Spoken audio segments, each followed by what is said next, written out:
Hello, magandang umaga guys. Ito, hindi ko yung spinach. Pinipili ko kasi kung itapon. Tingnan natin kung pwede pa yung iba kasi halo natin sa iklog. Huwag natin sayangin ng spinach kasi mahal ang spinach. Yan ang pinipilian ko. Ito yung mga sira. Saglit.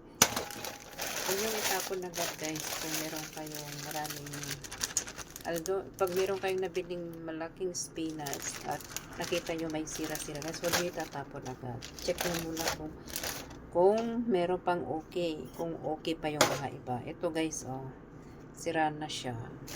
Pag sira na guys, ito pagpipili, itong sira na, ilagay natin. Pag ganito at okay pa guys, yan, lagay natin dito. Kasi mahal ang spinach. Pipiliin natin guys. Tips natin, huwag magsayang ng gulay guys. Piliin lang natin kung ano pa ang okay dito. Kung okay pa yung iba or itatapon na. So, i-separate natin yung okay kasi sayang naman. Mahal ang spinach guys. Mahal. Ayan o. Inisa-isa ko siya. Mga tips natin. Kung marami kayong stock na gulay, i-check nyo guys para hindi masayang.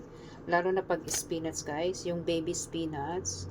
I-check nyo. Pwede pa siya guys. Huwag nyo itapon agad. Kasi noon, tinatapon kong diretso. Yun pala, pwede pa yung mga ibang dahon. Pag hindi na okay guys, huwag nyo nang lutuin. Itapon nyo agad. Pag okay pa naman yung iba guys, at pipiliin nyo lang yung okay pa.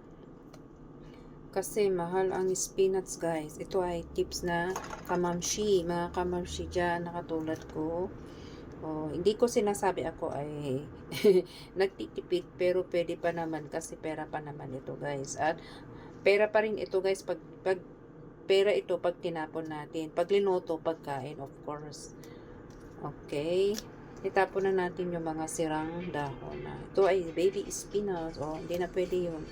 Kasi bulok na gulay. Hindi na siya pwede guys. Pipiliin lang natin kagaya nito. Okay guys. Yan ang mga sinasabi ko na kailangan natin pipiliin yung okay pang dahon. Ito yung spinach. Kasi magluluto po ako ng omelette spinach. Yan guys, oh. Tensya na hindi ako sanay sa Tagalog man. Pero mostly kasi English, ganyan. Minsan nabubulol. Talagang ganyan, di naman talaga ako perfecto eh.